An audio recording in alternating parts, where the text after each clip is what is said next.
সমগ্র বিশ্বের সর্বকালের সর্বযুগের সর্বশ্রেষ্ঠ মহামানব জনাবে মুহাম্মদুর রাসূলুল্লাহ সাল্লাল্লাহু আলাইহি ওয়াসাল্লামের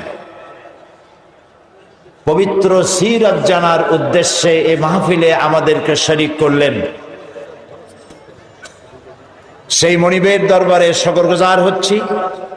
আমরা সকলে পড়ছি আলহামদুলিল্লাহ। প্রিয় ভাই সব, আমরা এসেছি এমন এক মহান ব্যক্তিকে জানার জন্য, এমন এক মহান সত্তাকে জানার জন্য যাকে না জানলে কিছুই জানা হবে না, এবং যাকে জানলে পরে এই পৃথিবীতে মানুষ হিসেবে জন্মগ্রহণ করেছি এর সার্থকতা লাভ হবে। সেটা মুসলমানদেরও যেমন, সেটা হিন্দু খ্রিস্টান বৌদ্ধ যারা তাদের জন্য তেমন, সমস্ত জাতির জন্য আল্লাহ রাব্বুল আলামিন তাকে পাঠিয়েছিলেন। তিনি অন্যান্য নবীদের মতো শুধুমাত্র একটি গোষ্ঠীর জন্য আসেন নাই। তিনি অন্যান্য জাতির মতো, অন্যান্য নবীদের মতো একটা এলাকার জন্য নবী হয়ে আসেন নাই। মুহাম্মদুর রাসূলুল্লাহ সাল্লাল্লাহু আলাইহি ওয়াসাল্লাম এসেছিলেন বিশ্ববাসীর জন্য। সুবহানাল্লাহ। দুনিয়ায় যত নবী আল্লাহ পাঠালেন সমস্ত নবীরা ছিলেন এলাকা ভিত্তিক এবং অঞ্চল ভিত্তিক, ভাষা ভিত্তিক। নবী করিম সাল্লাল্লাহু আলাইহি ওয়াসাল্লাম সম্পর্কে আল্লাহ তাআলা বলেছেন, قل يا أيها الناس إني رسول الله إليكم جميعا। হে নবী, আপনি বলুন, হে মানব গোষ্ঠী, আমি আল্লাহর পক্ষ থেকে তোমাদের সকলের জন্য রাসূল হয়ে এসেছি। সুবহানাল্লাহ। কোন সময়ের জন্য? যখন তিনি এসেছিলেন সেই সময়ের জন্য নাকি?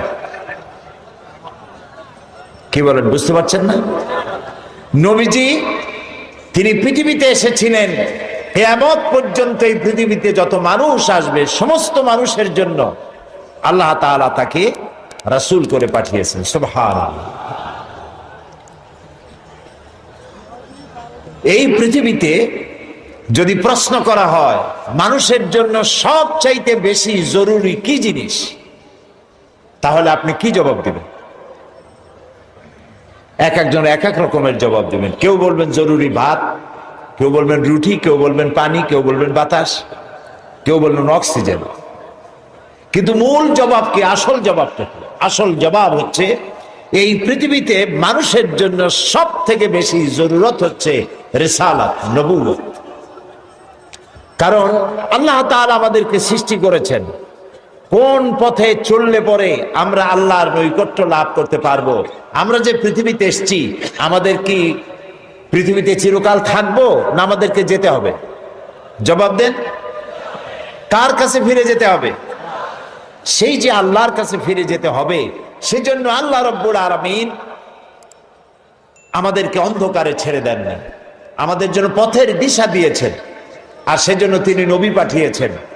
আদম আলাইহিস সালাম থেকে শুরু করে মুহাম্মদুর রাসূলুল্লাহ, সবাই বলেন সাল্লাল্লাহু আলাইহি ওয়াসাল্লাম, তার পর্যন্ত যত নবী পাঠালেন সমস্ত নবীদেরকে আল্লাহ পাক নবুয়ত দিয়েছেন, নবী করে পাঠিয়েছেন।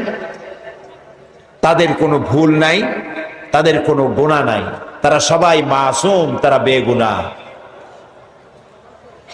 এই নবীদের মধ্যে সর্বশেষ এবং সর্বশ্রেষ্ঠ নবী হলেন মুহাম্মদ রাসূলুল্লাহ সাল্লাল্লাহু আলাইহি ওয়াসাল্লাম।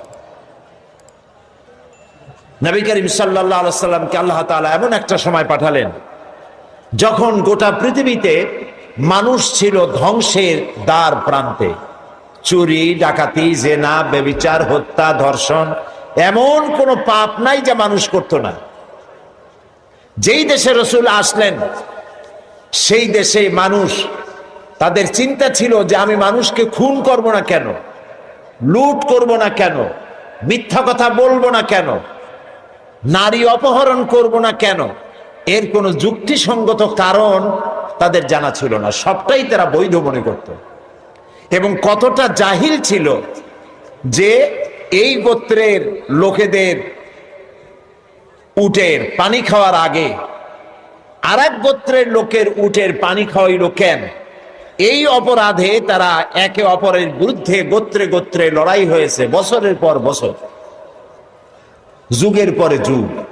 এরকমের জেহালাতে পরিপূর্ণ ছিল সমাজ। অর্থাৎ পৃথিবী ছিল এক ধ্বংসের প্রান্তে। এই ধ্বংস থেকে বাঁচানোর জন্য আল্লাহর রহমত ছাড়া আর কোন উপায় ছিল না। সেরকম একটি সময় আল্লাহ রাব্বুল আলামিন তার রহমত পাঠালেন। আল্লাহ তাআলা কোরআনে কারিমে বলছেন, ওয়ামা আরসালনাকা ইল্লা রাহমাতাল লিল আলামিন। হে নবী, আমি আপনাকে গোটা সৃষ্টি জগতের জন্য আমার রহমত করে পাঠিয়েছি। সুবহানাল্লাহ। প্রিয় ভাই সব, আমি সেই রসুলের কথা আপনাদেরকে শোনাতে এসেছি যিনি আকাশের নিচে জমিনের উপরে সব থেকে শ্রেষ্ঠ মানুষ, জাত থেকে শ্রেষ্ঠ পৃথিবীতে আর কেউ। আমি আপনাদের সামনে এমন এক মহান ব্যক্তিত্বকে জানাতে এসেছি যিনি, যার মর্যাদা শুধু আকাশের নিচে নয়, আল্লাহর আরশের নিচে, জমিনের উপরে, আল্লাহর পরেই যার মর্যাদা। সুবহানাল্লাহ বলবেন না? তার সম্পর্কে, তবে তার সম্পর্কে আলোচনা করা আমার মতো আকিঞ্চন, আমার মতো ছোট্ট নগণ্য সামান্য জ্ঞানের অধিকারী কিভাবে এত বড় বিশাল ব্যক্তিত্ব সম্পর্কে আপনাদের সামনে আমি তুলে ধরব। ওমা তৌফিকি ইল্লা বিল্লাহ। আমি বলে থাকি, আটলান্টিক মহাসাগর, প্রশান্ত মহাসাগরের পানি যদি কেউ মাপতে যায় চামচ দিয়ে, তাহলে তাকে কি মনে করা হবে? তার সুস্থতা, মস্তিষ্কের সুস্থতা সম্পর্কে চিন্তা করতে হবে। আটলান্টিক মহাসাগরের পানিও হয়তো একদিন চামচ দিয়ে মাপা হয়তো সম্ভব হতেও পারে, কিন্তু নবী করিম সাল্লাল্লাহু আলাইহি সাল্লামের জীবন আলেখ্য, তার পবিত্র জীবন আলোচনা করে শেষ করা যাবে না। সুবহানাল্লাহ বলেন। এই পৃথিবীতে কত রাজা বাদশাহ এসেছেন, কত রঙ্গমঞ্চ তারা তৈরি করেছেন, কত দার্শনিক, কত বৈজ্ঞানিক, কত সাহিত্যিক, কত কবি পৃথিবীতে এসেছেন, কিন্তু মানুষের কাছে গ্রহণযোগ্য আদর্শ নিজের চরিত্র দিয়ে কেউ দেখায় যেতে পারেননি। নবী করিম সাল্লাল্লাহু আলাইহি সাল্লাম এক ব্যতিক্রম ধর্মী মানুষ, আল্লাহ তাকে পাঠাইছিলেন পৃথিবীতে। তার জীবন দুই রকম ছিল না। দুনিয়ার সব নেতাদের জীবন হয় দুই রকম সাধারণত। একটা হচ্ছে পাবলিক ক্যারেক্টার, আর একটা হলো পার্সোনাল ক্যারেক্টার। একটা ব্যক্তিগত জীবন, ব্যক্তিগত চরিত্র, আর একটা মানুষকে দেখাবার মতো চরিত্র। আপনি বলেন আমাকে, পৃথিবীতে এমন একজন নেতার নাম বলেন যিনি বলতে পারবেন আমার শৈশবে, আমার কৈশোরে, আমার যৌবনে, দিনে এবং রাতে আমি যা যা করেছি, আমার বন্ধুরা, আমার ড্রাইভার, আমার চাকর, আমার বাড়ির লোকজন, আমার বউ, আমার বন্ধু, আমার সাথী, তোমরা আমার ব্যাপারে যা দেখেছো সব মানুষকে বলে দাও, পারবে কেউ বলতে? এরকম আসতে বললেন, কথা বুঝতে পেরেছেন কিনা? তাহলে বলেন, এরকম কেউ বলতে পারবে? এবার যার সিরাত জানার জন্য, পবিত্র জীবন জানার জন্য আরামকে হারাম করে মাঠের ভিতরে বিনা বিছানায় যারা বসেছেন, যার জীবনকে জানার জন্য, তার সম্পর্কে শোনাই।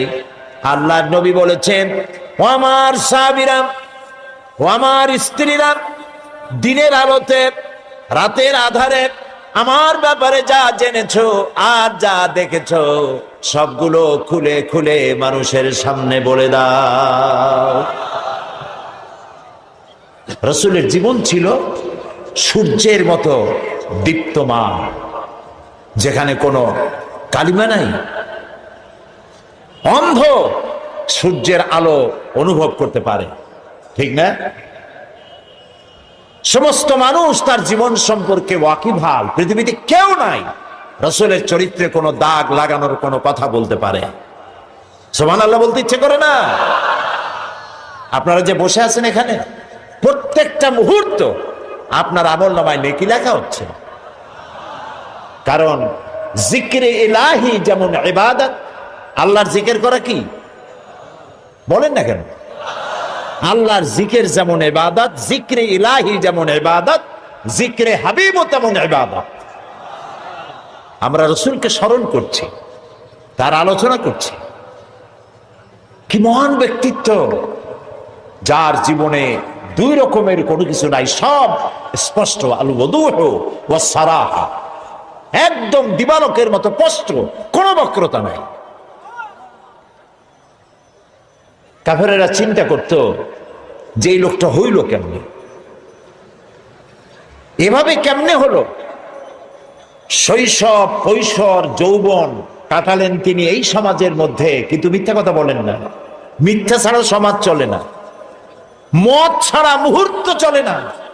মদের অন্তত 100 প্রকার নাম ছিল তাদের। মদ খাইতে খাইতে শেষ পর্যন্ত মদের গ্লাস আর জগ বুকে জড়াই ধরে চিত হয়ে পড়ে থাকত। এরকম একটি সমাজে তিনি বড় হলেন। মদের গ্লাস তিনি টাচ করেছেন, হাত দিয়ে ধরে দেখেছেন, জীবনের শত্রুরাও বলতে পারবে না কেমনে হইল। তিনি যখন কোরআন শরীফ পড়তেন, কাফেরেরা মনে করত যে লোকটা কোনোদিন কোনো কবির সাথে বসে নাই, ওঠে নাই, সাহিত্যিকদের সাথে আনাগোনা ছিল না। এই যে মিলায় মিলায় বলে, নিশ্চয়ই কবি হয়ে গেছে, তলে তলে কবি হয়ে গেছে। নবী করিম সাল্লাল্লাহু আলাইহি সাল্লাম সম্পর্কে যখন যে কথা এসেছে, জবাব রাসূলের দেওয়া লাগে নাই, জবাব দিয়েছেন কে? রাসূলকে এক পর্যায়ে মজনুন বলা হয়েছে। মানে কি? পাগল বলা হয়েছে। রাসূলকে পাগল বলা হয়েছে, রাসূল জবাব দেন নাই। কারণ রাসূলকে যদি পাগল বলা হয় তাতে রাসূলের তো অসুবিধা নাই। এ আঘাত লাগে আল্লাহর, আঘাত লাগে আল্লাহ তাআলার অস্তিত্বের উপরে। আল্লাহ রাব্বুল আলামিন সঙ্গে সঙ্গে জবাব দিয়ে দিলেন। আল্লাহ রাব্বুল আলামিন বলেন, ওয়ামা সাহিবুকুম বিমাজনুন, তোমাদের সাথী পাগল নন। মুহাম্মদ সাল্লাল্লাহু আলাইহি ওয়াসাল্লাম পাগল নন তা বললেন না, বললেন তোমাদের সাথী পাগল না। তোমরাই তো সাথে ছিলা, একসঙ্গে খেলাধুলা করেছো, ওঠা বসা করেছো। তার জীবন যৌবন চোখের সামনে, পাগলামির কি দেখলে তার মধ্যে? নবী করিম সাল্লাল্লাহু আলাইহি ওয়াসাল্লাম কে যখন কবি বলা হলো, আল্লাহ তাআলা প্রতিবাদ করলেন। আল্লাহ তাআলা বললেন, ওয়ামা আল্লামনাহু আশ-শি'রা ওয়ামা ইয়ানবাগী লাহু। আল্লাহ তাআলা বলেন, আমার নবীকে আমি কবিতা শিখাই নাই, আর কবিত্ব আমার নবীর জন্য শোভনীয় নয়। আমার নবীরে আমি কবিতা শিখাই নাই, আর কবিতা আমার নবীর জন্য শোভনীয় নয়। এটা কি কথা? কবিতা নবীর জন্য শোভনীয় নয়। কারণ হলো কবিরা অনেক সুন্দর সুন্দর কবিতা লিখতে পারেন, মানুষের মধ্যে উত্তেজনা, টেনশন, রোমান্স পয়দা করতে পারেন, কিন্তু কোনো সিদ্ধান্ত দিতে পারেন না। কবিরা পৃথিবীতে মানুষকে এমন কোন আদর্শ কবিত্বের মাধ্যমে শিক্ষা দিতে পেরেছেন, হোমার থেকে শুরু করে আজ পর্যন্ত এরকম কবি দেখা যায়নি। এবং কবিরা এমন এমন কথা বলেন যা বাস্তবতার সাথে মিল নাই। কবিরা আবেগ উচ্ছ্বসিত হন, কল্পনার ঘোড়ার পৃষ্ঠের উপরে বসে তেপান্তরের মাঠ দিয়ে নিরুদ্দেশ্যের উদ্দেশ্যে দৌড়াতে থাকে। বাস্তবতার সাথে মিল থাকে না।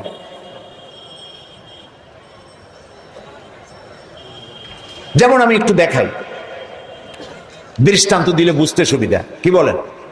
আমাদের জাতীয় কবি কাজী নজরুল ইসলাম, আমি তার জন্য দোয়া করি সব সময়, মনে আসলেই দোয়া করি। আল্লাহ তাআলা তার দোয়াটা কেমনে কবুল করলেন দেখলেন? তিনি বলেছিলেন, মসজিদেরই পাশে আমার কবর দিও ভাই, যেন সকাল সন্ধে মুয়াজ্জিনের আজান শুনতে পাই। দোয়া কবুল হয়েছে? তাও কথা কয় না লোকেরা। ওইখানে বিশ্ববিদ্যালয়ের মসজিদের পাশে তার কবর হয়েছে, সকাল সন্ধ্যা আজান শুনতেছে। ওইখানে আর এক শয়তানের কবরও দিতে চাইছিল। দেখেন, কাজী নজরুল ইসলাম, আমার মন বলে এমন সময় তিনি কলম ধরেছিলেন যখন মুসলমানদের পক্ষে কলম ধরার লোক ছিল না। শুধুমাত্র আল্লাহর নবীর নামে, নবীর শানে যেসব নাত রচনা করেছেন, যেসব গজল কবিতা রচনা করেছেন, আল্লাহ ইচ্ছে করলে এর বদৌলতে তাকে জান্নাত দিয়ে দিবেন। আল্লাহ যেন দয়া করে নজরুলকে জান্নাত দান করেন, আমরা বলি আমিন। নজরুল ইসলামের কথা আনলাম কেন? ওই যে কবিতা, যারা কবি হন আবেগে উচ্ছ্বাসিত হয়ে এমন সব কথা বলেন যার সাথে বাস্তবতার মিল নেই। যেমন তিনি এক জায়গায় লিখেছেন, মোর প্রিয়া হবে এসো রানী, দেব খোবায় তারার ফুল। এখন সত্যিই যদি ওনার, যার প্রতি লক্ষ্য করে ইনি কবিতা লিখেছেন, যদি সত্যি ওই মহিলাকে তিনি প্রিয়তমা হিসাবে পেতেন, তো আকাশের তারাগুলি খোপায় দিয়ে দিতে পারতেন। তারপরে তিনি লিখেছেন, জ্যোৎস্নার রং আর রং ধরুন রং মিলাইয়া আলতা বানাইয়া তোমার পায়ে পরাই দিতাম। এটা কি উনি পারতেন? পারতেন না। কবিরা সাধারণত আবেগপ্রবণ হন, আবেগে কথা বলেন যার বাস্তবতার সাথে মিল নাই। কবি হাফিজ, নিশ্চয়ই নাম শুনেছেন, পারস্য কবি। তিনি তার প্রিয়তমা সম্পর্কে লিখেছেন। ফার্সি কবিতাটা আমার এখন মনে আসতেছে না। কবিতার অর্থ হচ্ছে যে আমার প্রিয়তমার লাল গালের উপরে যে কালো তিলটি আছে, একটি লাভ স্পট, এই প্রিয়তমার লাল গালের কালো তিলটি যদি আমি লাভ করতে পারি, আমি পাই, তাহলে সামারকান্দ এবং বুখারা আমি আমার প্রিয়তমার জন্য উৎসর্গ করে দিতে পারি। সামারকান্দ এবং বুখারার বাদশা ছিলেন তৈমুর লং। তৈমুর লং এই কবিতা শুনিয়া পুলিশ পাঠাতেছে, ব্যাটার ধরে নিয়ে বলল, হাফিজ তুমি তোমার প্রিয়তমার লাল গালের কালো তিলের জন্য গলায় দড়ি দিয়ে মরো, কিন্তু আমার রাষ্ট্র বিলিয়ে দেওয়ার অধিকার তোমার কে দিল? হাফিজ দেখলো যে সর্বনাশ, আমার তো জীবনই শেষ হয়ে যাবে। কবি মানুষ তো সাথে সাথে কবিতা পাল্টায় ফেললো, বললো, জাহাপানা আপনি তো ভুল শুনছেন, আমার কবিতার শেষের লাইন আপনি কি শুনেছেন? বললো যে তোমার শেষের লাইন তো ছিল সামারকান্দ ও বুখারা, সামারকান্দ এবং বুখারা মিলাই দেবটা ছিল। তিনি বলছেন না, আপনি ভুল শুনেছেন, ওখানে আমার মূল কথা ছিল সেমনকান্দ অখর মারা। তার মানে হলো আমি বলতে চেয়েছি আমার প্রিয়তমার লাল গালের কালো তিলটি যদি লাভ করতে পারি, তাহলে 3 মণ চিনি আর 1 মণ খোরমা বিলাই দেব। আমি কিন্তু আপনাদের হাসির খোরাক দেইনি, চিন্তার খোরাক দিয়েছি। দুনিয়ার সব কবিরা এভাবে আবেগ প্রবণ হন, উচ্ছ্বসিত হন, রোমান্টিক হন। নবী আবেগ প্রবণ হতে পারেন না। নবী যদি আবেগে উচ্ছ্বসিত হয়ে পড়েন, আবেগে আবেগতাড়িত যদি হয়ে যান, তাহলে তো ইনসাফ করতে পারবেন না। নবীজির কাছে হযরত ফাতেমা রাদিয়াল্লাহু তাআলা আনহা এসেছেন, হাতের ঠোসকা পড়েছে, বলছেন, ইয়া রাসূলুল্লাহ, আব্বাজান, কুয়া থেকে পানি উঠাতে উঠাতে দড়ি দিয়া আমার ঘাড়ের উপরে দাগ পড়ে গিয়েছে, আটা পিষতে পিষতে 2টো হাতে ঠোসা পড়ে গিয়েছে, আমার খুব কষ্ট হয়, আমাকে একজন খাদেমা আপনি দিবেন। রাসূলুল্লাহ বলছেন, ফাতেমা, আমি মদিনার এখনো অমুক অমুক গোত্রের খাবার পৌঁছাইতে পারিনি, অমুক অমুক গোত্রের দাবি দেওয়া এখনো মিটাইতে পারিনি, আমি তো তোমাকে খাদেমা দিতে পারবো না। বরং তুমি এক কাজ করো, প্রত্যেক নামাজের পরে সুবহানাল্লাহ 33 বার, আলহামদুলিল্লাহ 33 বার, আল্লাহু আকবার 34 বার, এটা তুমি পড়ো। রাসূল যদি মেয়ের কলিজার টুকরা মেয়ে হযরত ফাতেমাকে না দেখে তিনি থাকতে পারতেন না। একবার রাসূলুল্লাহ বসা মসজিদে নববীতে মুখ মলিন, সাহাবীরা ভয়তে কথা বলতে সাহস পাচ্ছে না। কিছুক্ষণ পর নবীজি উঠে চলে গেলেন হযরত ফাতেমার ঘরে। কিছু সময় পরে বেরিয়ে এলেন হাসি খুশি চেহারা। সাহাবায়ে কেরাম জিজ্ঞেস করলেন, হে রাসূল, এখন তো আমাদের জান ফিরে আসছে, আমরা তো হতাশ হয়ে গেছিলাম, আপনার মুখ মলিন দেখে ভয় তো অস্থির হয়ে গেছে। কি কারণে মুখ কালো ছিল? কেন আপনি অশান্তি ভোগ করছিলেন, আর কিভাবে আপনার শান্তি ফিরে এলো? নবীজি বললেন, সাহাবীরা, ওদের মধ্যে একটু মনোমালিন্য হয়েছিল, আমি কষ্ট পাচ্ছিলাম। ওদের মধ্যে, বুঝতে পারছেন, হযরত ফাতেমা, হযরত আলী, ওদের মধ্যে একটু মনোমালিন্য হয়েছিল, আমি কষ্ট পাচ্ছিলাম। আমি ভেতরে গিয়ে দুজনকে নসিহত করলাম, তাদের মধ্যে এখন আবার আগের মতো হাসি খুশি ফিরেছে, আমি খুশি হয়ে গেছি। ফাতেমা আমার কলিজার টুকরা, যে ফাতেমাকে ব্যথা দেয় সে মুহাম্মদ সাল্লাল্লাহু আলাইহি ওয়াসাল্লামকে ব্যথা দেয়। প্রিয় ভাই সব, যে মেয়েকে এত ভালোবাসেন তিনি, আবেগ প্রমাণ হলে তিনি তো দিতেই পারতেন, তিনি মদিনার বাদশা, প্রেসিডেন্ট। নবী আবেগ প্রমাণ হতে পারেন না, আবেগের বশীভূত হতে পারেন না। এই জন্য আল্লাহ তাআলা প্রতিবাদ করেছেন, ওয়ামা আল্লামনাহু শি'রা ওয়ামা ইয়ানবাগী লাহু, আমি আমার নবীকে কবিতা শেখাই নাই, আর কবিত্ব নবীর জন্য শোভনীয় নয়। নবীর পার্সোনালিটি ভিন্ন। একজন সাহাবী বলেছিলেন, হে রাসূল, রাসূলুল্লাহ বলছিলেন যে তুমি এই কাজটা করলা না কেন? সাহাবী জড়সড় হয়ে গেলেন ভয়তে, বললেন, ইয়া রাসূলুল্লাহ, আমি তো বুঝি নাই, আপনি যদি একটু চোখ দিয়ে আমাকে ইশারা করতেন তাও তো আমি কাজটা করে ফেলতাম। রাসূলুল্লাহ বললেন, চোখ দিয়া ঠারে ঠরে কথা বলা নবুয়তের শান নয়। সুবহানাল্লাহ, সুবহানাল্লাহ। দেখেন না, মানুষের চোখ মেরে কথা বলে, ঠারে ঠরে কথা বলে, নবুয়তের শান এটা নয়। নবীজি যখন কথা বলতেন কারো সাথে, পুরা দেহ মোবারকটা ফিরিয়ে দিতেন, ডান দিকে, বা দিকে, পিছনে।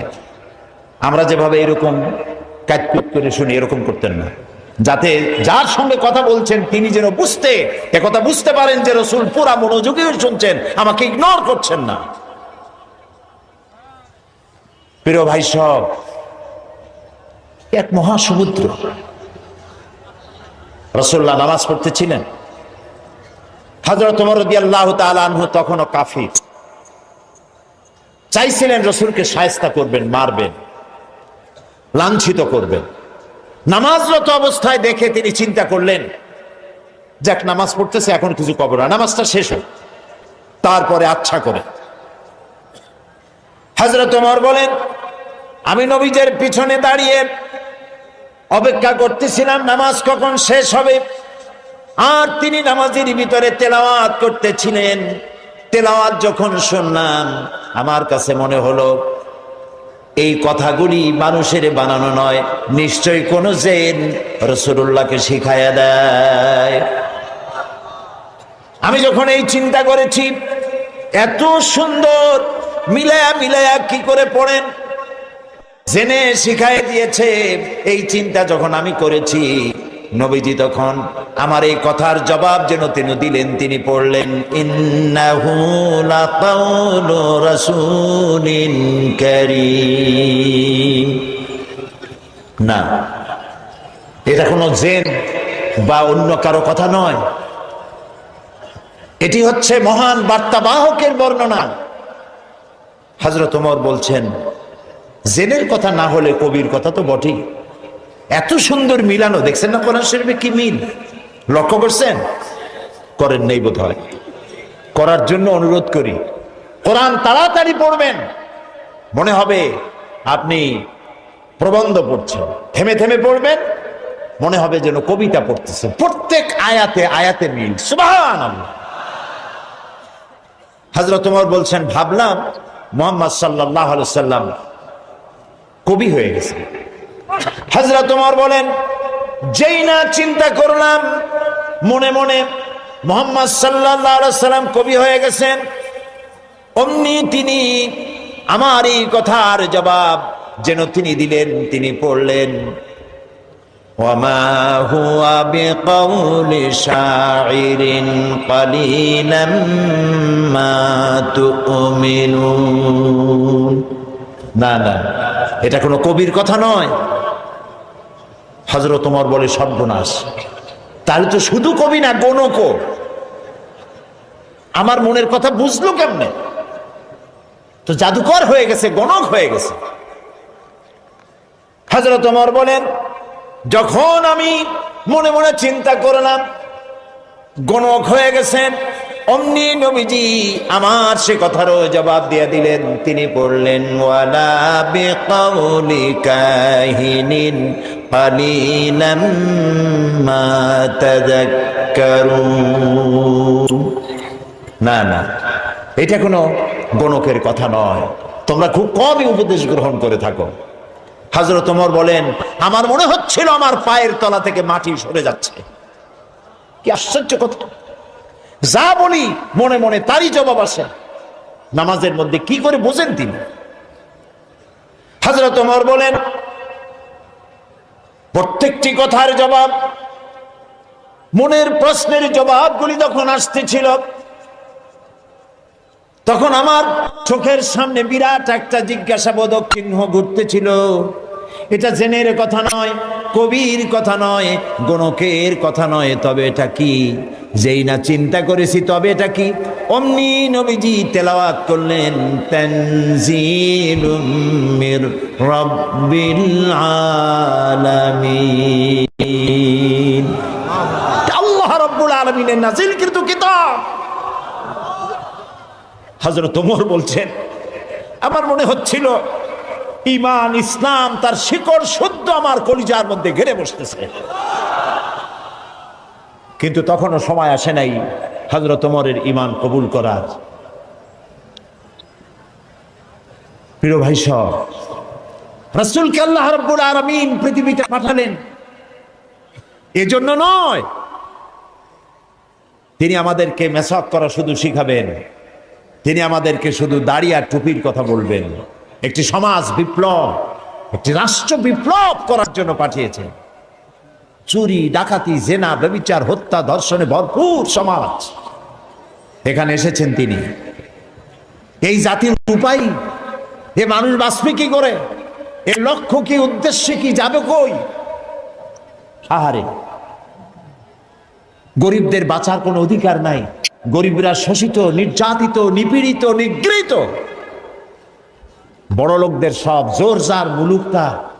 আর নারী, নারীর জীবনের তো কোনো দামই নাই। নারী হয়ে জন্মগ্রহণ করাই আজন্ম পাপ। মেয়ে হয়ে জন্মগ্রহণ করেছে, আষাঢ় মেরে মেরে ফেলতেছে। রাসূল এই জিনিসগুলি দেখলেন, নিজের চোখে অবলোকন করলেন। একটা ব্যতিক্রমী স্বভাব দিয়ে তিনি তৈরি হচ্ছেন। লোকেরা লক্ষ্য করলো, এক পর্যায়ে মক্কার লোকেরা রাসূলের নাম ভুলে গেল। নাম ছিল কি? নাম কি? মুহাম্মদ। বলেন নাম কি? সবাই বলেন সাল্লাল্লাহু আলাইহি ওয়াসাল্লাম। মনে থাকে যেন, রাসূলের নাম যখন শুনবেন, যখন পড়বেন, কি বলবেন? ভুলে যাবেন না। লোকেরা নাম ভুলে যেতে বসলো কেন? তিনি পরিচিত হলেন আল আমিন বলে। লোকেরা বলা শুরু করলো, এই ঘটনার জন্য যাও আল আমিনকে বলো, চলো আল আমিনের কাছে যাই, ওই যে আল আমিন আসতেছে। বিশ্বাসী হিসাবে পরিগণিত হলেন সকলের কাছে, বিশ্বাসী, এবং নাম আরো হলো সাদেক, সত্যবাদী। নবীজি যখন মক্কা থেকে হিজরত করে মদিনায় যান, যাওয়ার সময় হযরত আলীকে বলেছিলেন, আলী, আল্লাহ তাআলা অর্ডার করেছেন আমাকে মদিনায় যাওয়ার জন্য হিজরত করে, তুমি আমার বিছানায় শুয়ে থাকো, আর একটা কাগজ কলম নাও, একটা লিস্ট তৈরি করো। হযরত আলী বলেন, আমি লিস্ট দিলাম আমানতে। সেই আমানত যারা রাখছে অধিকাংশ কাফেরের আমানত রাখছে। কার কাছে? মুহাম্মদ সাল্লাল্লাহু আলাইহি ওয়াসাল্লামের কাছে আমানত রেখেছে। কেন? কাফেরেরাও বুঝতো যে সব নেতার পিছনে ঘুরি, এগুলো শয়তানের চাইতেও খারাপ। মুহাম্মদ সাল্লাল্লাহু আলাইহি ওয়াসাল্লামের সাথে বিরোধিতা করি নেতাদের জ্বালায় পড়িয়া। আসলে তার মতো ভালো মানুষ আকাশের নিচে, জমিনের উপরে আর নাই। কাফেরেরাও বুঝতো।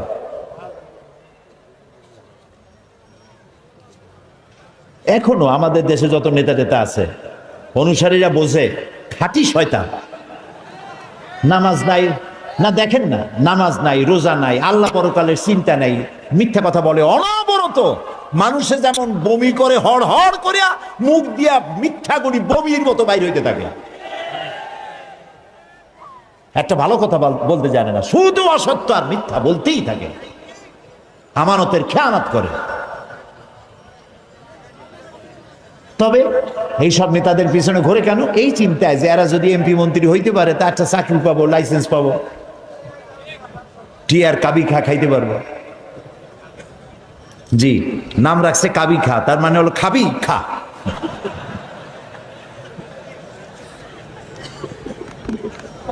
নবী করিম সাল্লাল্লাহু আলাইহি ওয়াসাল্লাম, আপনার আমার জীবন, আমাদের মা বাপের জীবন উৎসর্গ হোক রাসূলের কদম মোবারকের উপরে। সারাটা দুনিয়া ঋণী তার কাছে,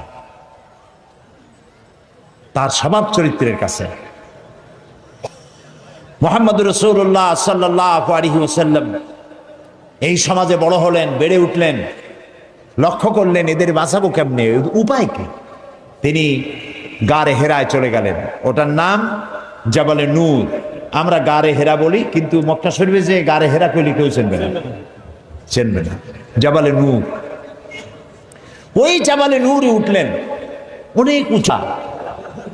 আল্লাহ দয়া করে আমাকে একবার ওঠার তৌফিক দিয়েছিলেন, একবার উঠছি। তাতেই তখন তো আমার শরীর টরীর অনেক ভালো ছিল, ভালো মানে মোটা ছিলাম বেশি। উঠতে গিয়ে 3 বোতল পেপসি খাওয়া লাগছে, আর 2-3 দিন উরুতে ব্যথা ছিল। তাহলে চিন্তা করেন কত উঁচা।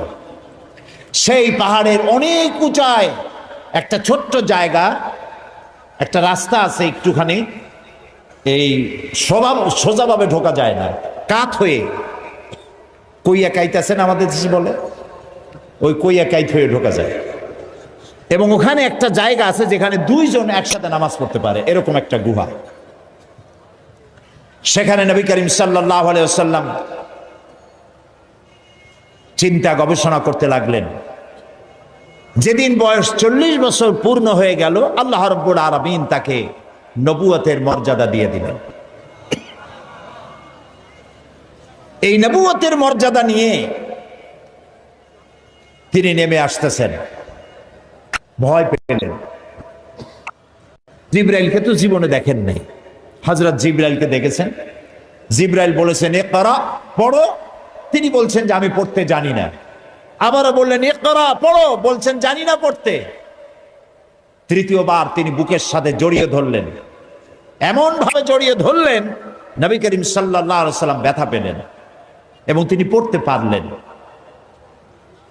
নেমে এসে স্ত্রী হযরত খাদিজাতুল কুবরা রাদিয়াল্লাহু তাআলা আনহাকে বললেন আমাকে ঢেকে দাও। তাড়াতাড়ি করে চাদর এনে তিনি ঢেকে দিলেন। নবী করিম সাল্লাল্লাহু আলাইহি ওয়াসাল্লামের চোখের মধ্যে ভীর ছাপ। হযরতে খাদিজা ভীত সন্ত্রস্ত হলেন, জিজ্ঞেস করলেন আবাল কাসেম আপনার কি হয়েছে? তিনি ঘটনা শোনালেন। হযরত খাদিজা কি বলতেছেন শোনেন। হযরত খাদিজা বলছেন ইয়া আবাল কাসেম, হে কাসেমের পিতা, আপনার ঘাবড়াবার কোনো কারণ নাই। কোন দুষ্ট জিন, কোন দুষ্ট শয়তান আপনাকে অনিষ্ট করতে পারে না, কারণ আপনি সত্যবাদী। আপনাকে কোন দুষ্ট জিন, কোন শয়তান আপনাকে অনিষ্ট করতে পারে না, কারণ আপনি আত্মীয়তার হক আদায় করেন, আপনি এতিমকে মিসকিনকে খেতে দেন, আপনি বিধবাকে আশ্রয় দেন, আপনার ক্ষতি কেউ করতে পারে না। হযরত খাদিজা দৌড় মারলেন এবং নিজের চাচাতো ভাই হযরত ওয়ারাকা বিন নওফল, তিনি ছিলেন তাওরাতের জবরদস্ত আলেম, নবীজির মুখে খবর শুনলেন। সবটা শুনে নবীজির মস্তক মোবারকের উপরে চুমো খেয়ে বললেন কুদ্দুসুন কুদ্দুসুন, অতি পবিত্র, মহাপবিত্র ইয়া মুহাম্মদ সাল্লাল্লাহু আলাইহি ওয়াসাল্লাম। আপনার কাছে যিনি এসেছিলেন তিনি কোন জিন নয়, তিনি মহাপবিত্র আত্মা, তিনি ফেরেশতা। যে ফেরেশতা এসেছেন ইব্রাহিম, মূসা, ঈসা, ইয়াকুব, আইয়ুব, সমস্ত নবীদের কাছে যে ফেরেশতা এসেছে, সেই জিবরাইল এসেছিলেন আপনার কাছে। তাওরাতে আমি যা পড়েছি তার সাথে মিল হয়ে যাচ্ছে, আপনি আখিরি জামানার পয়গম্বর। তবে আমার জন্য আফসোস, আমি বৃদ্ধ, এই জাতি আপনাকে খুব কষ্ট দেবে, নির্যাতন করবে। সেদিন পর্যন্ত যদি আল্লাহ আমারে বাঁচায় রাখেন, আমি আপনাকে সাহায্য করব, আপনার সাথে থাকব। প্রিয় ভাই সব, একটা নারী, একজন স্ত্রী পুরুষের জন্য, স্বামীর জন্য সব থেকে উত্তম সাক্ষী দিতে পারে, এর থেকে ভালো সাক্ষী আর কেউ দিতে পারে না। আল্লাহর নবী যখন তার স্ত্রী হযরত খাদিজা রাদিয়াল্লাহু তাআলা আনহাকে যখন দাওয়াত দিয়েছেন, আল্লাহ রাব্বুল আলামিন যখন দাওয়াতের জন্য বলে দিলেন নিকটবর্তী আত্মীয়দেরকে দাওয়াত দাও, সর্বপ্রথম নবীজি গিয়ে হযরত খাদিজাকে দাওয়াত দিলেন, বললেন আল্লাহ ছাড়া কোনো ইলাহ নাই, মাবুদ নাই, তার উপর ঈমান আনো, আর আমি মুহাম্মদ রাসূলুল্লাহ সাল্লাল্লাহু আলাইহি সাল্লাম আখিরি জামানার পয়গম্বর, আমার উপর ঈমান আনো। স্ত্রীর জন্য স্বাভাবিক ছিল, স্ত্রী তো কমসে কম স্বামীরে চেনে, কি বলেন আপনারা, চেনে না? সব মানুষকে আপনি ধোঁকা দিতে পারবেন, সব মানুষকে আপনি চোখে ধুলা দিতে পারবেন, কিন্তু স্ত্রীকে ভাঙিয়ে দিতে পারবেন না, ঠিক কিনা বলবেন? স্ত্রী আপনার জন্য ভালোবাসা দিতে পারে, জীবন দিতে পারে, সব দিতে পারে, কিন্তু ঈমান আনা অত্যন্ত কঠিন। নবীজি যখন হযরত খাদিজাকে ঈমানের দাওয়াত দিলেন, হযরতে খাদিজা রাদিয়াল্লাহু তাআলা আনহা এক মুহূর্ত দেরি করেন নাই, সঙ্গে সঙ্গে পড়েছেন লা ইলাহা ইল্লাল্লাহু মুহাম্মাদুর রাসূলুল্লাহ। জোরে পড়েন লা ইলাহা ইল্লাল্লাহ, লা ইলাহা ইল্লাল্লাহ, লা ইলাহা ইল্লাল্লাহু মুহাম্মাদুর রাসূলুল্লাহ। হযরত খাদিজা বলছেন, ইয়া আবুল কাসেম, আপনি অবশ্যই আল্লাহর নবী। আমার কোনো বিন্দু মাত্র সন্দেহ নাই, কারণ বিগত 15 বছর আপনার সাথে ঘর সংসার করে আপনাকে যেভাবে দেখেছি, কোন সাধারণ মানুষের আচরণ এরকম হতে পারে না, আপনি অবশ্যই আল্লাহর নবী। নবী করিম সাল্লাল্লাহু আলাইহি ওয়াসাল্লাম এই দাওয়াত নিয়ে ছড়িয়ে পড়লেন ময়দানে। তিনি বলেছেন লা ইলাহা ইল্লাল্লাহ। এই কালেমার দাওয়াত কি শুধু মুহাম্মদ সাল্লাল্লাহু আলাইহি ওয়াসাল্লামের ছিল না, সব নবীদের ছিল। দুনিয়ার সব নবীদের একটাই স্লোগান ছিল, কারো মধ্যে কোনো মতপার্থক্য, মতদ্বৈততা হয় নাই, সকলের স্লোগান একটা, লা ইলাহা ইল্লাল্লাহ। এই কালেমার বিপ্লবী দাওয়াত পেশ করেছেন সমস্ত নবীরা। আমরা এই কালেমাটা বুঝি না, না বোঝার কারণেই দুরবস্থা হয়েছে। আমরা শুধু এটারে জিকিরের বুলি বানাইছি। দেখছেন কি কায়দায় জিকির করে, লা ইলাহা ইল্লাল্লাহ ইল্লাল্লাহ, এমন জোরে ইল্লাল্লাহ বলে তাতে কলব থাকলেও পারে, গেলেও পারে। কি বুঝে ইল্লাল্লাহ বলতেছেন, আবার লা ইলাহা ছেড়ে দিয়া খালি ইল্লাল্লাহ করে, এরকমও শুনেছি। শুনছেন আপনারা? লা ইলাহা বাদ দিয়া কতক্ষণ ইল্লাল্লাহ ইল্লাল্লাহ ইল্লাল্লাহ। আশ্চর্য কথা, এটা কি কি বলতেছেন আপনি? ইল্লাল্লাহ মানে তো আল্লাহ ছাড়া, আল্লাহ ছাড়া কি? লা ইলাহা ইল্লাল্লাহ এই কালেমার দাওয়াত যখন নবীরা দিয়েছেন, হযরত মূসা আলাইহিস সালাম যখন বলেছেন লা ইলাহা ইল্লাল্লাহ, এ আঘাত লেগে ফেরাউন দরিয়ায় নীলের মধ্যে ডুবে শেষ হয়ে গিয়েছে। হযরত ইব্রাহিম আলাইহিস সালাম যখন বলেছেন লা ইলাহা ইল্লাল্লাহ, নমরুদের গোষ্ঠী সাফ হয়েছে, জুতা পিটা খাইয়া দুনিয়া থেকে বিদায় হয়ে গেছে, ঠিক না ভাই? মুহাম্মদ সাল্লাল্লাহু আলাইহি সাল্লাম যখন বলেছেন লা ইলাহা ইল্লাল্লাহ, তখন আবু জাহাল, আবু লাহাব, উতবা, সাইবা, মুগীরা এ সবগুলির গায়ে আগুন জ্বলে গেছে। কেন আগুন জ্বললো? তারা বুঝছে লা ইলাহা ইল্লাল্লাহর অর্থ কি। তারা বুঝেছে লা ইলাহা ইল্লাল্লাহ মানেই হচ্ছে কোনো ইলাহা নাই, আইনদাতা নাই, বিধানদাতা নাই, শাসনকর্তা নাই, কাউকে মানি না। কে ছাড়া? আল্লাহ ছাড়া। ফেরাউনও বুঝেছে। ফেরাউন বোঝেন?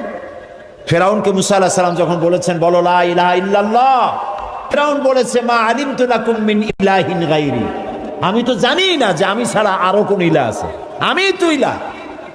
তুমি যদি আমারে বাদ দিয়ে আর কাউকে ইলাহ মানো লাআজআলান্নাকা মিনাল মাসজুনিন, কারারুদ্ধ করে রাখবো, জেলখানায় ঢুকিয়ে দেব। মুসা আলাইহিস সালাম ভয় পাইছিলেন নাকি? ভয় পাননি। কাফেরেরা বুঝতে পারতো লা ইলাহা ইল্লাল্লাহর অর্থ কি।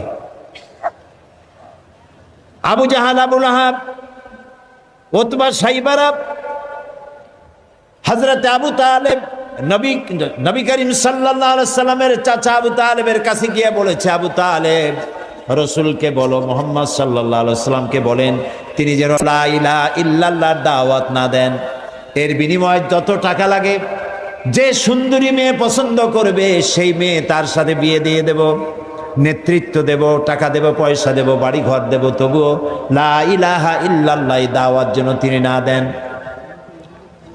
নবীজির কাছে যখন প্রস্তাব গেল, আল্লাহ নবী বললেন, চাচাজি আবু তালেব, প্রস্তাব যেটা এসেছে ওই প্রস্তাবকরা যা দিতে পারবে সেটা তো স্বাভাবিক কথা, যেটা দিতে পারবে না তাও যদি ওরা আমার হাতে দিতে পারে, যেমন আকাশের সূর্যটা ধরে এনে যদি ওরা আমার ডান হাতে তুলে দেয়, আকাশের পূর্ণিমার চাঁদ যদি ধরে এনে আমার বাম হাতে তুলে দেয়, এরও বিনিময়ে আমি আল্লাহ নবী মুহাম্মদুর রাসূলুল্লাহ এক মুহূর্তের জন্য তাওহীদের দাওয়াত বন্ধ করে দেব না। নবীজি পৃথিবীতে আল্লাহর দ্বীনের দাওয়াত দেওয়ার জন্য, দ্বীন প্রতিষ্ঠার জন্য এসেছিলেন, এজন্য আসেন নাই আবু জাহাল, আবু লাহাব বা সাইবারা নেতৃত্ব দিবে আর মুহাম্মদ সাল্লাল্লাহু আলাইহি সাল্লাম তার অধীনে চাকরি করবেন, মসজিদে বসে আল্লাহ আল্লাহ করবেন। মূসা আলাইহিস সালামকে এজন্য পাঠানো হয়নি যে তিনি ফেরাউন রাজত্ব করবে আর তিনি তার অধীনে থেকে আল্লাহ বিল্লাহ করবেন, এজন্য পাঠানো হয়েছে। মূল উদ্দেশ্য কি? আল্লাহ রাব্বুল আলামিন বলেন, হুয়াল্লাযী আরসালা রাসূলাহু বিল হুদা ওয়া দীনিল হক লিইয়ুযহিরাহু আলাদ-দীনি কুল্লিহি ওয়া কাফা বিল্লাহি শাহীদা। আল্লাহ তাআলা তিনি রাসূলকে প্রেরণ করেছেন দ্বীনে হক আর সত্যের বিধান সহকারে, যাতে করে পৃথিবীর সব মতবাদের উপরে ইসলামকে তিনি বিজয়ী করে দিতে পারেন।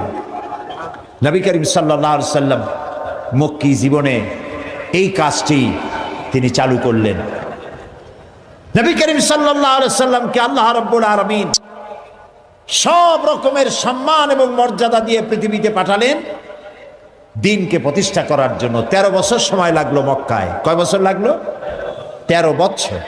এই 13 বছর দ্বীনের দাওয়াত দিতে থাকলেন মানুষের দুয়ারে দুয়ারে গিয়ে, গোপনে, রাত্রে, দিনে। আল্লাহর মেহেরবানি লোক তৈরি হয়ে গেল। আবু বকর, ওমর, ওসমান, আলী, খাব্বাব, খুবাইব রিদওয়ানুল্লাহ তাআলা আলাইহিম আজমাইন, এই সব লোক তৈরি হয়ে গেল। কেমন লোক তৈরি হলো? যে হযরত ওমর রাসূলকে হত্যা করতে আসছিলেন, সেই ওমরকে আল্লাহ এমন দরজায় পৌঁছায় দিলেন, রাসূল বললেন লা নাবিয়্যা বাদি ওয়ালা রাসূলা, আমার পরে নবীও হবে না, রাসূলও হবে না, কিন্তু আমার পরে যদি কেউ নবী হতো লাকান ওমর, ওমরে আল্লাহ নবী বানাই দিতেন। সুবহানাল্লাহ বলুন। এইসব লোক তৈরি হয়ে গেল। 13 বছর সময় লাগলো। আল্লাহ রাব্বুল আলামিন হিজরতের অর্ডার দিয়ে দিলেন। নবীজি এবার মক্কা শরীফ থেকে রওনা করেছেন।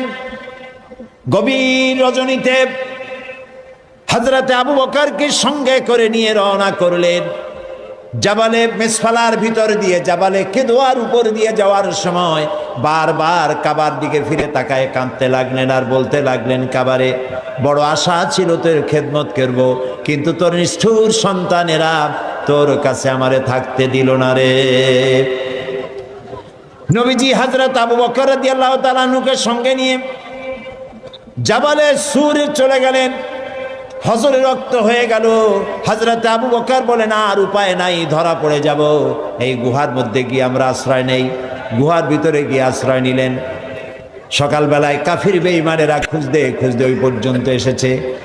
একজন বলে পায়ের চিহ্ন এখানে শেষ, ভিতরে আছে, আর একজন বলে নাই। একজন বলে আছে, আর একজন বলে নাই। হযরত আবু বকর বলেন, ইয়া রাসূলুল্লাহ, আমরা ধরা পড়ে গেছি, আর উপায় নাই। এটা এত স্বল্প গভীর গুহা, বসতে পরে মাথা দেখা যায়, শুয়ে হাঁটু উঁচু করলে হাঁটু দেখা যায়, আর বাঁচার উপায় নাই।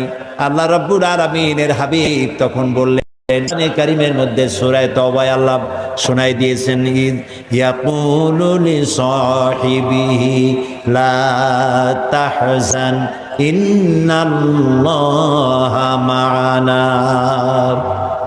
হে আমার বন্ধু, হে আমার সাথী, ভয় পেও না, আমরা দুইজন নই, আমাদের সাথে আর এক সত্তা আছে। তার নাম কি? সবাই বলেন। আল্লাহ রাব্বুল আলামিন তার হাবিবকে বাঁচালেন না ধরাই দিলেন? বাঁচাইছেন কিনা? দিনের বেলায় ঘুমায় থাকতেন, রাতের বেলায় চলতেন। 13 দিন সময় লাগলো। মক্কা শরীফ থেকে লোকেরা, কাফেরেরা রাসূলকে ধরার জন্য সুরাকাকে পাঠিয়ে দিল। সুরাকা চলল ধরার জন্য, অশ্ব পৃষ্ঠে সওয়ার হয়ে দৌড়াতে দৌড়াতে রাসূলের কাছে চলে গিয়েছে। হযরত আবু বকর বলছেন, ইয়া রাসূলুল্লাহ, আবার ধরা পড়ে গেলাম, এই লোক কেমনে ছাড়ি? আবার পিছনে দৌড়ানো আরম্ভ করেছে। আবার কিছু দূর গিয়ে দুটি পা, ঘোড়ার পা সামনের দিকে টেনে যেতে লাগলো। এবার বলল, আমি ক্ষমা চাই। রাসূল বললেন, মাফ করলাম, ফিরে যা।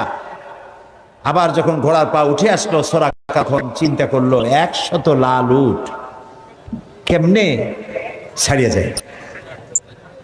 আবার পিছনে আরম্ভ করছে দৌড়। এবার যখন কাছাকাছি এসেছে, সুরাকার ঘোড়ার 4টা পাই মাটির তলায় নামা শুরু হয়ে গেছে। সুরাকা বলছে, আমি মাপ চাই, আমাকে ক্ষমা করে দিন। রাসূলুল্লাহ ফিরে তাকালেন, বললেন, সুরাকা, এখনো তোমার বিশ্বাস হয় না যে আমি আল্লাহর নবী? সুরাকা বলছেন, হ্যাঁ। নবীজি তাকে ক্ষমা করলেন। ঘোড়া শুদ্ধ উপরে উঠে আসলো। সুরাকা চিন্তা করলো, একেবারে খালি হাতে ফিরবো? দেখেন কি কত বড় খারাপ মানুষ। সুরাকা বলছে, মুহাম্মদ সাল্লাল্লাহু আলাইহি ওয়াসাল্লাম, আচ্ছা আমি যেই ধরলাম না, আমি ফিরে যাব এখন, কিন্তু আমি যে আপনাকে ধরলাম না, সেজন্য আপনি আমার কিছু দেবেন না? মানুষ কত খারাপ হতে পারে চিন্তা করে। নবীজি রাগ করলেন না। নবীজি বললেন, হ্যাঁ দেব। কি দেবেন? নবীজি বললেন, তোমাকে আমি পারস্য সম্রাটের মুকুট তোমার মাথায় পরিয়ে দেওয়া হবে। সুরাকা মুখটা মলিন হয়ে গেল। কিভাবে সম্ভব? কইল কি? এটা কি সম্ভব কথা? যিনি রাতের আধারে একজন লোক নিয়ে কোন রকম করে আত্মগোপন করে চলে যাচ্ছেন, নিজের জন্মভূমি ছেড়ে পারস্য সম্রাটের মাথার মুকুট এনে আমারে দেবে, এটা একটা কথা হইল? কিছু দেবেন না তাই কর। মন খারাপ করে সে চলে গেল। নবী করিম সাল্লাল্লাহু আলাইহি সাল্লামের ইন্তেকালের পর হযরত আবু বকর ক্ষমতা এলেন, তারপরে হযরত ওমর ক্ষমতা এলেন। হযরত ওমরের জামানায় পারস্য বিজয় হলো, আর গনিমতের মালের সাথে পারস্য সম্রাটের মুকুটও এসে সামনে হাজির হয়ে গেল। হযরত ওমর লক্ষ্য করে দেখলেন গনিমতের মালের মধ্যে হীরা মণিমুক্তা খচিত চকচক করছে, পারস্য সম্রাটের মাথার মুকুট। হযরত ওমর বললেন, কেউ চলে যাও তো, সুরাকাকে ডেকে নিয়ে আসো। সুরাকা তখন বুড়ো হয়ে গেছে, দাড়ি চুল পেকে বৃদ্ধ হয়ে গেছে। সুরাকাকে কাছে ডেকে হযরত ওমর নিজ হাতে পারস্য সম্রাটের মুকুটটা সুরাকার মাথায় পরিয়ে দিলেন। বললেন, সুরাকা, আল্লাহর নবীর ওয়াদা কখনো মিথ্যা হয় না। নবীজি মক্কা থেকে মদিনায় পৌঁছে গেলেন। প্রতিমধ্যে খুব ক্ষুধার্ত হয়েছিলেন। প্রতিমধ্যে কখনো খেতে পারতেন, কখনো খেতে পারতেন না। মদিনার কাছাকাছি, বুখারীতে এই বিবরণ এসেছে, কাছাকাছি হয় যখন হলেন, তখন উম্মে মা'বাদ, মা'বাদের মা বাড়িতে ছিলেন একটা ঘরে। আবু মা'বাদ কাজের জন্য চলে গেছে। কতগুলি ছাগল ছিল তাদের। এই মরুভূমিতে কোনো খাবার নাই, ঘাস নাই, ছাগল সব, বাচ্চা নাই, দুধ নাই, সব শুকায় গেছে। নবী করিম সাল্লাল্লাহু আলাইহি ওয়াসাল্লাম ক্ষুধার্ত, হযরত আবু বকর ক্ষুধার্ত। বাড়ির মধ্যে গিয়ে ঢুকছেন, উম্মে মাবাদকে জিজ্ঞেস করলেন, মহিলাকে জিজ্ঞেস করলেন, তোমার ঘরে কি কোনো খাবার আছে? তিনি বললেন, পথিক, আমার ঘরে কোনো খাবার নাই। আচ্ছা, দুধ আছে? তিনি বললেন, না, দুধ পাবো কোথায়? কই যে ওই যে একটা ছাগল দেখা যায়, একটা বকরি দেখা যায়। তো বললো যে, আপনি দেখতে পাচ্ছেন না এই বকরি কত কৃষ, একেবারে শুকায় গেছে, ওর তো বাচ্চা নাই, ও দুধ দেবে কেমনে? রাসূলুল্লাহ বললেন, তুমি বকরিটা আমার কাছে নিয়ে আসো। মহিলা বকরিটা কাছে নিয়ে এলেন। রাসূলুল্লাহ বকরির ওলানে, ওলান বলে না, ওলানে হাত দিলেন। উম্মে মাবাদ বললেন, আমি তাকিয়ে থাকলাম, বকরি তার দুটি ঠ্যাং ফাঁক করে দিল পেছনে, আর ওলান বড় হয়ে মাটিতে ঠেকে গেল। রাসূলুল্লাহ বললেন, একটা পাত্র নিয়ে আসো। একটি পাত্র আনা হলো, বড় এক পাত্র দুধে ভরে গেল। রাসূলুল্লাহ পাত্র থেকে ঢেলে দিলেন, তুমি খাও। নিজে খাইলেন, হযরত আবু বকরকে খাওয়ালেন।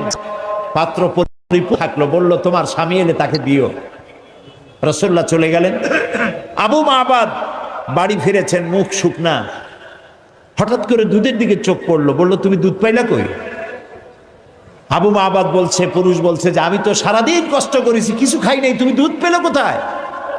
উম্মে মাবাদ বললেন, আমাদের বাড়িতে দুইজন মেহমান আসছিলেন এবং যা ঘটনা ঘটলো পুরা ঘটনা তিনি শোনালেন। আবু মাবাদ জিজ্ঞেস করেন, আচ্ছা বলো তো লোকটি কেমন, দেখতে কেমন? উম্মে মাবাদ বলছে, আবু মাবাদ, আমি সেই পুরুষটির কথা কি বলবো, আমার জীবনে এত সুন্দর সুপুরুষ আমি জীবনে দেখি নাই। তার চক্ষু আনত, তিনি উপরের দিকে তাকায় কথা বলেন না, প্রয়োজনের বেশি একটি কথাও বলেন না। তার চলা, তার বসা, তার কথা, মুখের বাণী মণিমুক্তার মতো আমি সারা জীবনে এমন মানুষ দেখি নাই। আবু মাবাদ বৃদ্ধ মানুষ সব শুনে বলল, খুব সম্ভব তাওরাতে যে শেষ নবীর কথা শুনেছি নিঃসন্দেহে তিনিই হবেন, আমার ভাগ্য খুলে গিয়েছে। প্রিয় ভাই সব, রাসূলকে আল্লাহ রাব্বুল আলামিন এমন সৌন্দর্য দিয়েছিলেন, পৃথিবীতে এত সুন্দর সুপুরুষ পৃথিবীতে আর আছে নাই। এই দুনিয়ার কোন শিল্পী তার তুলি দিয়ে রং দিয়ে এত সুন্দর ছবি আঁকাইতে পারবে না পৃথিবীর কোন মানুষ। কারণ এই ছবি এঁকেছিলেন যিনি, তিনি শিল্পীর শিল্পী। তিনি কে?